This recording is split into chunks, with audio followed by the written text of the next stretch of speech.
Hey, Shalom, giving praises to Yahweh Bashem El Shai, Bashem Kakwadash, double honors to the apostles and elders, a great millstone, peace and salutations to the elect, the nation of Israel. It's the brother to our part, Yah from the province of Island Camp.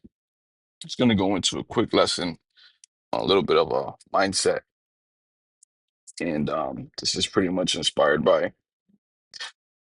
this woman that I was interacting with.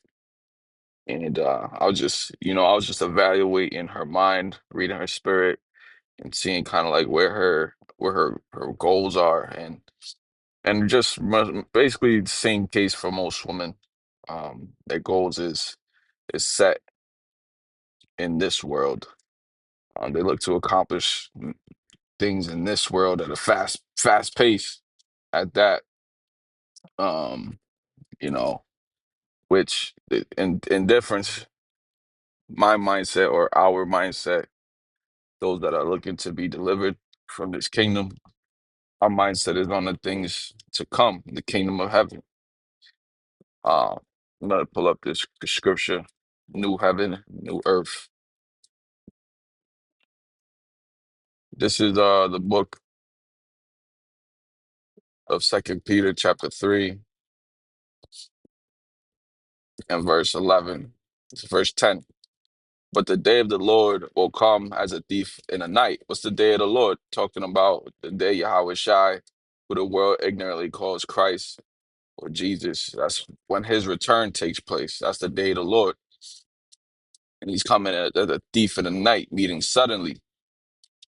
See that he has it. It's been written that he said, "Watch and pray, for you don't know what hour the Son of Man cometh." He doesn't even know when he comes, but only the Father Yahweh knows. So that's why we read it as the way we do.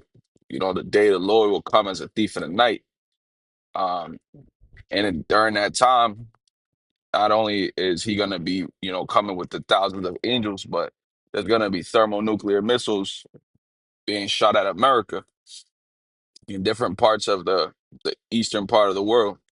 But there's going to be many missiles shot over here to America via the World War III, and those missiles are intercontinental ballistic missiles shot from these other nations like Russia, India, China, right?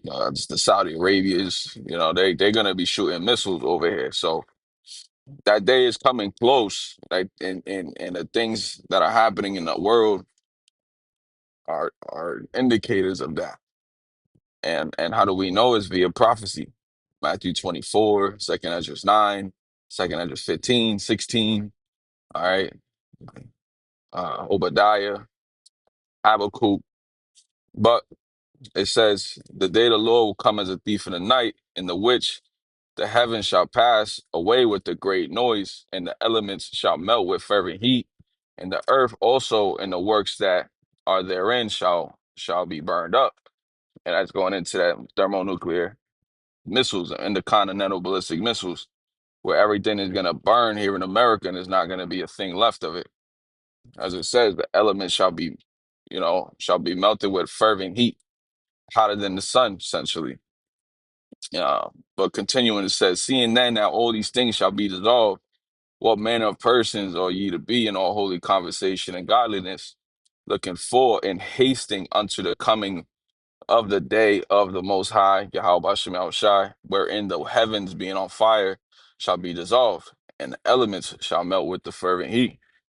See, so pretty much this information, this knowledge, is only being kept by a certain amount of people in this planet, and that's mainly the elect. The elect of the nation of Israel are actually looking forward to this day, because this day is the start of new rulership. It's the start of a righteous kingdom. And these are things that through faith we believe will happen.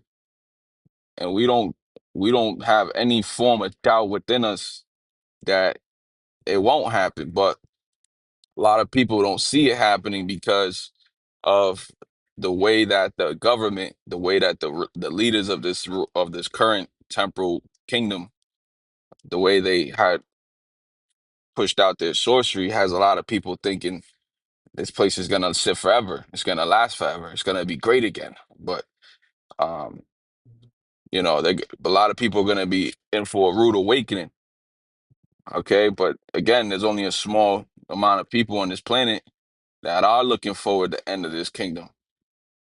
Okay, because here, verse 13, nevertheless, we, according to his promise, look for new heavens and a new earth wherein dwelleth righteousness. This girl is talking about doing a whole bunch of worldly shit, and I'm in my head, I'm like, man, I don't give a fuck about none of this shit you talking about. None of this shit matters. I don't care about, you know what I'm saying? I was just in my head just saying these things to myself while listening to this chick and considering it a blessing that Yahweh Shem Shai bestowed the type of spirit upon me to think this way because I couldn't. Because the truth of the matter is, anyone saying their treasures upon earth, they're gonna be destroyed. And it's that simple. Anyone setting their treasures upon earth will be destroyed, you know. But there's a new heaven, a new earth wherein dwelleth righteousness that is set to come. And that's what ultimately we should be setting our treasures upon. The kingdom of Yahweh Shema Shai.